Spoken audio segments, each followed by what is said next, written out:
For those that are invited, we have the Wilkes-Barre School District represented by Dr. Namey. We have Holy Redeemer represented here by Mr. Michael Booth and Edith Surrey. And we also have some nursing home, hospital representatives, King's College, Wilkes University, Children's Service Center here, and pretty much the major landlords and occupants downtown Wilkes-Barre and in the floodplain. I have to first start off by thanking my staff. Many of us have been out since about 1 a.m. this morning, non-stop. We evacuated the southern part of the city by Solomon's Creek at 1:30 this morning when the creek rose 7 feet in just over 2 hours. And we wanted to give our residents down there adequate time to vacate their home and get to safe grounds. That's the purpose of tonight's meeting. The city officials have been coordinating all day with Luzerne County EMA, Butch Friday, Chuck Poller, and some other members of my staff to watch the seriousness of the river and the level it's rising at such a rapid pace. We attended a meeting there at 5:30 this evening, and the expected river crest is going to be approximately 38 feet on Friday. That takes us where we were in 2006 when we had to evacuate the flood areas in the city of Wilkes-Barre.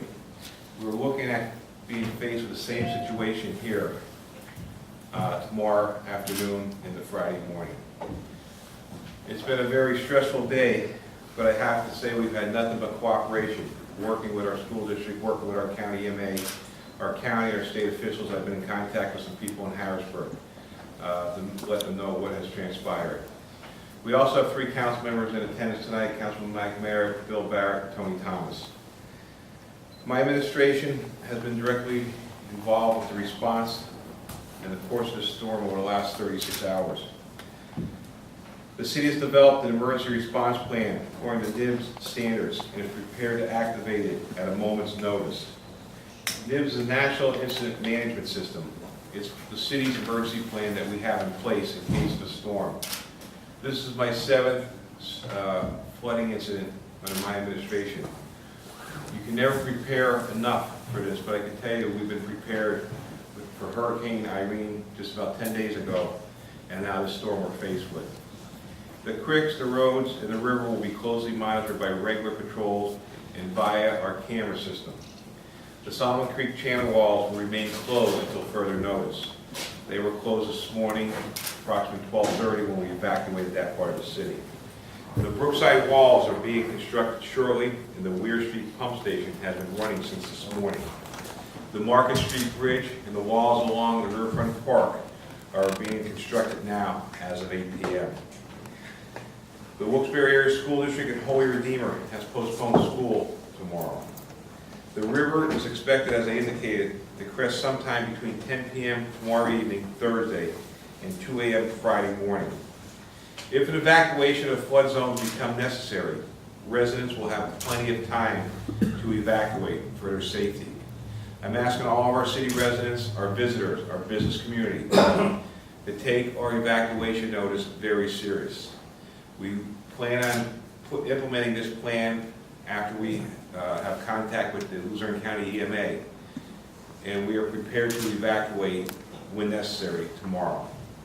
The city will notify the Red Cross to establish emergency shelters. The Red Cross will determine the appropriate sites based on the emergency needs. The city will relocate our emergency response center to our brand new Cole Street complex located off of Cole Street. We'll maintain technical and logistical control from the city there. We can't do that without the cooperation of Frontier, our communication vendor, and Frank Jolene is here to offer his assistance. Frank, I thank you for that. The people of Wilkes-Barre should know that we are prepared and we have a plan to respond to this storm. We're going to have an emergency city council meeting when we adjourn this meeting to put the necessary paperwork in place. This meeting was called again for the people who have schools in the city, nursing homes, to answer your questions. Instead of fielding calls throughout this evening and into tomorrow morning, once the news breaks that the river is going to reach a level where we're most likely going to have to evacuate the floodplain. So again, I appreciate you coming out on such a terrible night. What we felt was get everybody in one room so we can answer your questions, because we're going to have the same questions from multiple people. Again, we have representatives from both colleges here, the Wilkes-Barre School District, nursing homes, Holy Redeemer, and some other major employers in the city of Wilkes-Barre. We do have the plan in place if you have any questions as to what will happen. This plan was put in place by Chuck Power and Ted Cross from our health department. And it's something that we go by. And we update it on a daily basis according to its needs, especially after emergencies. We looked at it before Hurricane Irene, and we looked at it after. We looked at it today, and I'm sure we'll look at it after the storm has passed. But we feel we are prepared to assist you, your residents, your customers, and your clients in any potential way to keep them out of harm's way. I'll be glad to answer any questions from you that's here. Mayor, starting at sometime this afternoon, the National Weather Service had put out a projection that was 30 feet. And I think despite some of the lower areas in the county having to deal with inundation, the city was probably okay. When this last report came out at 4 this afternoon, can you tell me what your reaction was when the National Weather Service projected the river to go to 38 feet? Well, we were prepared.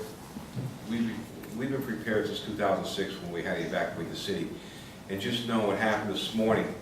Solomon's Creek at 11 p.m. last evening was at 2 feet. Went to 4 feet, and in 2 hours it went to 11 feet. So we know how quickly water can rise, and we've experienced that.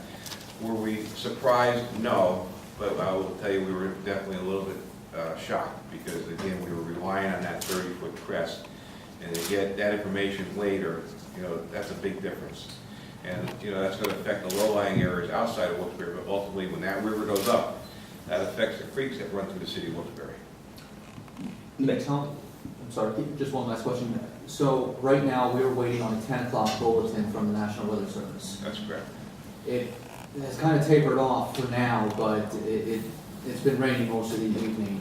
Can you talk to me about what's going through your mind ahead of this bulletin being released? Obviously, you're praying that it's below 38 feet. Well, again, we rely on what's happening. We rely on what we're told locally, but we also rely on what's going on up north. Right. And that's what ultimately affects Wyoming Valley, is what's taking place in New York State. And that's what happened in 1972. The rain stopped, next thing you know, we're getting flooded because the water came down. We're closely monitoring the water coming down from New York State, because ultimately it's going to affect Wyoming Valley, and Wilkes-Barre right in the heart there. Mayor, to follow up on Joe's question, do you fear a number that's, because we went from 30-ish, 30.9 to 38, do you fear a number that's higher, potentially higher than 41? I don't want to say, we're fearful, but we're prepared. We're prepared to have our residents evacuate in a timely manner. Again, it's going to be another long night. We're going to watch the river, we're going to watch our creeks. Again, our creeks are affected much earlier than the river affects the other communities. And, we're fully aware of that. And, as I indicated, it's been a very stressful 10 days for my staff. I mean, you look at their faces, it's been very tiring.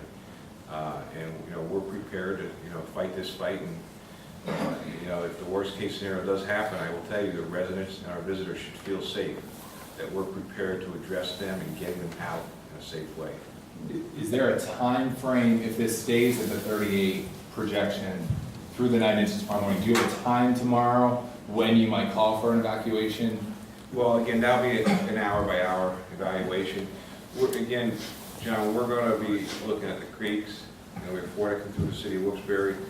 We had an incident up north in the Myers Mill section where we had a wall pull away from a rear yard. And, we have to watch the entire creeks throughout the city on top of the river. So it may be a neighborhood by neighborhood evacuation.